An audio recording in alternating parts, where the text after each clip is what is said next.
ये 15-16 घंटे पहले की स्टेटमेंट आई है, पीएसए वापस लेना चाहिए। अब मेरा ये सवाल कश्मीरी से भी है, कश्मीरी भी जनता सोचे कि जब ये पीएसए लाने वाला कौन था? 1978 में ये पीएससी एक्ट बना। आपने जब सत्ता हमारे महाराजा को निकाल कर ले ली थी, तो 1978 में ऐसा क्या हुआ कि आपको पब्लिक सेफ्टी एक्ट लाना पड़ गया? शुरुआती तौर पे इन्होंने कहा कि टिम्बर स्मगलिंग को रोकने के लिए ये एक्ट लाया जा रहा है, पर उसको इस्तेमाल किया गया कश्मीरियों के ही खिलाफ। कश्मीरी लीडर्स के अपने हाथ अपने ही कश्मीरियों के खून से सजे हुए हैं। ये हमें देखना पड़ेगा कि कश्मीरी कहाँ खड़े होते हैं। कश्मीरी लीडरशिप को भी सोचना पड़ेगा कि आप लोग कहीं फॉरेन फोर्सेस के दबाव के आगे तो नहीं, उनके राज में तो नहीं रह रहे हैं। और आपकी जानकारी के लिए ये भी मैं बता दूं कि AFSPA act, armed force special force act, ये भी 1990 में लाया गया। और कश्मीरी पंडित को निकालने का भी जो दौर शुरू हुआ, उनकी माइग्रेशन 1990 में हुई, तब भी यही नीडो फैमिली राज कर रही थी। अब सवाल यहाँ ये खड़ा होता है कि क्या ये उस वक्त सही थे या आज सही है जो ये कह रहे हैं कि पीएसए समाप्त होना चाहिए, ये असफा खत्म होना चाहिए, कश्मीरी पंडित वापस आओ। ये स्टेटमेंटें अब आ रही हैं, तो ये क्या कहीं हम लोग अपनी ही लीडरशिप के ऊपर बेवकूफ तो नहीं बन रहे हैं? ये सोचना भी हमारे जम्मू कश्मीर की जनता का काम है।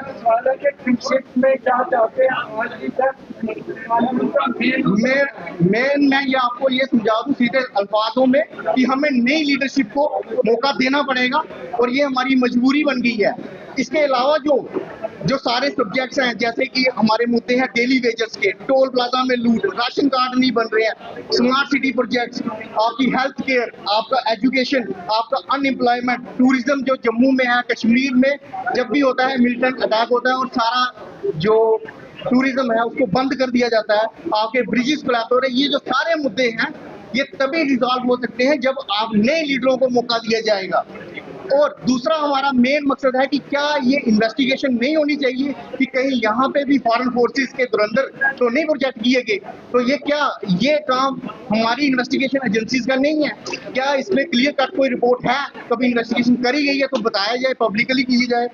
और यही मुद्दा लेके हम हर नुक्कड़ हर कोने पे जाने वाले हैं और इसको एक बड़े स्तर पे लाने वाले हैं। और इसमें हम चाहते हैं कि इसको बिल्कुल बजाया जाए और आप लोग भी हमारा साथ दें, ताकि कभी भी कोई भी, जैसे महराज मलिक जी ने ये कह दिया कि मैं सीएम कैंडिडेट हूं, तो इसका मतलब ये नहीं है कि सब मर्जी सुलझ जाएगी कि इन्हीं की बाप की जागीर नहीं है जम्मू कश्मीर। वो भी कह सकता है। उनका ये दुख हो रहा है कि एक मास्टर का आदमी, एक मिडिल क्लास फैमिली का आदमी कैसे क्लेम कर गया कि मैं चीफ मिनिस्टर का भी कैंडिडेट दावेदार हूं। ये हमें सोचना पड़ेगा ये बातें, और ये कॉन्स्पिरेसी से हमें निकलना पड़ेगा। जो अगला वर्ल्ड वॉर होने वाला है वो ये सिर्फ इस पे नहीं है कि आपके पास आर्मी कितनी है, आपके पास फोर्स कितनी है। रशिया से ज्यादा ताकतवर नहीं है हम। रशिया में भी अंग्रेजों का प्राइम मिनिस्टर बनाया गया और 15 टुकड़ों में तोड़ा गया उसको। तो इसीलिए हमें भी, जम्मू कश्मीर की जनता को भी ये जागने की जरूरत है कि क्या यहाँ पे भी तो धुरंधर प्रोजेक्ट तो नहीं किए गए? क्या इसकी इन्वेस्टिगेशन करना सरकार का काम नहीं है? इसी के साथ मैं आप सबसे ये दरख्वास्त करूंगा कि इस मुद्दे को हमारे साथ हर कोने हर कॉर्नर में लेके जाया जाए। और जो मेरा ये सवाल कश्मीरी से भी है, कश्मीरी भी जनता सोचे कि जब ये पीएसए लाने वाला कौन था? 1978 में ये पीएससी एक्ट बना। आपने जब सत्ता हमारे महाराजा को निकाल कर ले ली थी, तो 1978 में ऐसा क्या हुआ कि आपको पब्लिक सेफ्टी एक्ट लाना पड़ गया? शुरुआती तौर पे इन्होंने कहा कि टिम्बर स्मगलिंग को रोकने के लिए ये एक्ट लाया जा रहा है, पर उसको इस्तेमाल किया गया कश्मीरियों के ही खिलाफ। कश्मीरी लीडर्स के अपने हाथ अपने ही कश्मीरियों के खून से सजे हुए हैं।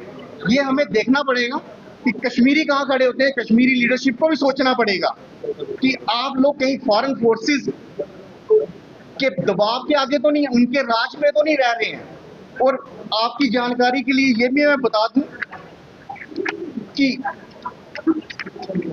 असफा act, armed force special force act, ये भी 1990 में लाया गया।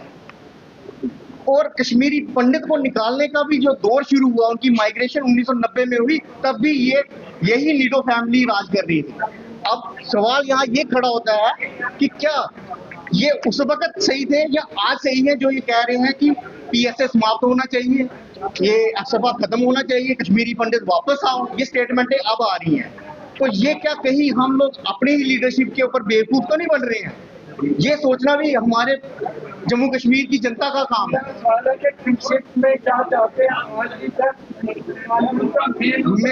मैं ये आपको ये समझा दूं सीधे अल्फाजों में कि हमें नई लीडरशिप को मौका देना पड़ेगा और ये हमारी मजबूरी बन गई है।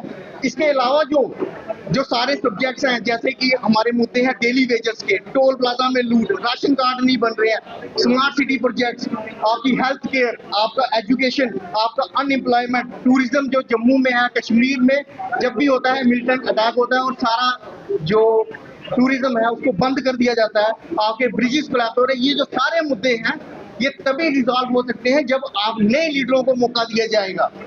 और दूसरा हमारा मेन मकसद है कि क्या ये इन्वेस्टिगेशन नहीं होनी चाहिए कि कहीं यहाँ पे भी फॉरेन फोर्सेस के धुरंधर तो नहीं प्रोजेक्ट किए गए? तो ये काम हमारी इन्वेस्टिगेशन एजेंसीज का नहीं है? क्या इसमें क्लियर कट कोई रिपोर्ट है, कभी इन्वेस्टिगेशन करी गई है तो बताया जाए, पब्लिकली की जाए। और यही मुद्दा लेके हम हर नुक्कड़ हर कोने पे जाने वाले हैं और इसको एक बड़े स्तर पे लाने वाले हैं और इसमें हम चाहते हैं कि इसको बिल्कुल बजाया जाए और आप लोग भी हमारा साथ दें, ताकि कभी भी कोई भी, जैसे महराज मलिक जी ने ये कह दिया कि मैं सीएम कैंडिडेट हूं, तो इसका मतलब ये नहीं है कि सब मर्जी सुलझ जाएगी कि इन्हीं की बाप की जागीर नहीं है जम्मू कश्मीर। वो भी कह सकता है। उनका ये दुख हो रहा है कि एक मास्टर का आदमी, एक मिडिल क्लास फैमिली का आदमी कैसे क्लेम कर गया कि मैं चीफ मिनिस्टर का भी कैंडिडेट दावेदार हूँ। ये हमें सोचना पड़ेगा ये बातें, और ये कॉन्स्पिरेसी से हमें निकलना पड़ेगा। जो अगला वर्ल्ड वॉर होने वाला है वो ये सिर्फ इस पे नहीं है कि आपके पास आर्मी कितनी है, आपके पास फोर्स कितनी है। रशिया से ज्यादा ताकतवर नहीं है हम। रशिया में भी अंग्रेजों का प्राइम मिनिस्टर बनाया गया और 15 टुकड़ों में तोड़ा गया उसको। तो इसीलिए हमें भी, जम्मू कश्मीर की जनता को भी ये जागने की जरूरत है कि क्या यहाँ पे भी तो धुरंधर प्रोजेक्ट तो नहीं किए गए? क्या इसकी इन्वेस्टिगेशन करना सरकार का काम नहीं है? इसी के साथ मैं आप सबसे ये दरख्वास्त करूंगा कि इस मुद्दे को हमारे साथ हर कोने, हर कॉर्नर में लेके जाया जाए। और जो है हमारा जम्मू कश्मीर, हमारे जम्मू कश्मीर के साथ बहुत बड़ा फ्रॉड हो गया और हमें हमारे लीडरशिप जिस रास्ते पे लेके जा रहे हैं उस पर सवालिया निशान खड़ा होता है और it's matter of big worry. और देखना पड़ेगा कि क्या हमारे सियासतदान अपने रास्ते पे चल रहे हैं, क्या हमारा जम्मू कश्मीर को वो बचा रहे हैं। जम्मू अलॉन्ग विद कश्मीर, दोनों के साथ, दोनों पे बात की जाएगी। फ्रॉड ऐसे हुआ है कि एक शख्स प्लांट किया गया जम्मू एंड कश्मीर में, नीटो, जिसका नाम था माइकल हैरी नीटो। उसने शादी की एक गुज्जर फैमिली में जिसका नाम था मीर जान। इनकी आगे 4 संतानें हुई, 4 लड़के 1 लड़की। जो लड़की थी उसका नाम था अकबर जहान। अकबर जहान की शादी पहले अरब कंट्री में किसी प्रिंस के घर में करी गई और उसके बाद डाइवोर्स करवाया गया। डाइवोर्स करवा के उसे प्लांट किया गया भारत देश में और सब्सिक्वेंटली जम्मू एंड कश्मीर में। उसके बड़े अच्छे रिलेशंस थे, बड़े ही हमारे नेहरू साहब जी के साथ, और उसकी शादी बाद में कराई गई शेख अब्दुल्ला के साथ। शेख अब्दुल्ला के आगे बेटे हुए फारूक अब्दुल्ला अलियास फारूक नीटो। उनके आगे बेटे हुए उमर अब्दुल्ला अलियास उमर नीटो। ये मैं नहीं कह रहा हूं, ये कह रहे हैं अमर अब्दुल्ला साहब खुद, क्योंकि सबसे पहले ये जो फैमिली अंग्रेजों की वजह से यहाँ पे ट्रांसप्लांट की गई, वो की गई हमारे महाराजा के पास। उन्होंने मिन्नतें की कि हमें 2 कनाल जगह दे दी जाए गुलमर्ग में, हम होटल बनाना चाहते हैं। और जैसे ही ये वक्त गुजरा तो वो 2 कनाल की जगह 98 कनाल जगह को इलीगली घेर लिया गया। और उमर अब्दुल्ला साहब पटिशन दायर करते हैं, रिट पटिशन हाई कोर्ट में, जहां पे वो अपना नाम लिखते हैं उमर नीटो, और अपने आप को उस वंश का बताते हैं कि मैं इसका बेली वारिस हूं। वो पिटीशन डिसमिस होती है, फिर एक पिटीशन और सुप्रीम कोर्ट में दायर होती है उमर नीटो के नाम से। फिर उसके बाद तीसरा केस अभी 2025 में दोबारा उमर नीटो साहब ने क्लेम किया कि मैं नीटो फैमिली का इकलौता वारिस हूं और ये जो होटल की लीज है इसको बढ़ाई जाए। ये लीगल बैटल अभी पेंडिंग है और चल रही है। ये तो समझ में आ गया रिकॉर्ड देखने के बाद कि उमर अब्दुल्ला अलियास उमर नीटो, यहां तक समझ आती बराबर है। ये मैं नहीं कह रहा हूं, ये कोर्ट का रिकॉर्ड बोल रहा है। अब देखना यह है कि इन्होंने जो बाहरी ताकतें हैं, सबसे पहले जम्मू से शुरू करते हैं। जम्मू में महाराजा गुलाब सिंह जी ने कश्मीर को खरीदा, सारे जानते हैं, इसमें कोई दो राय नहीं। 75 लाख रुपए की कश्मीर को खरीदा गया। उसके बाद हिस्ट्री है, हिस्ट्री में लिखा हुआ है British agents Nehru and Sheikh Abdullah created crisis to force the Maharaja exile. उन्हें निकालने का जो षड्यंत्र रचा गया यहां से, ये ब्रिटिश एजेंट, ये रिकॉर्ड है, ये मैं नहीं कह रहा हूं, ये रिकॉर्ड की बातें हैं। थोड़ा सा और आगे चलते हैं। महाराजा साहब ने असेशन किया, किस तरीके का दबाव बनाया गया। जम्मू के हर एक बाशिंदे को ये जानने की जरूरत है, क्योंकि हम लोग अपने ही इतिहास को अगर भूल जाएंगे तो आगे नई पीढ़ी की लीडरशिप कभी तैयार नहीं हो सकती। असेशन सिर्फ 3 चीजों का हुआ था।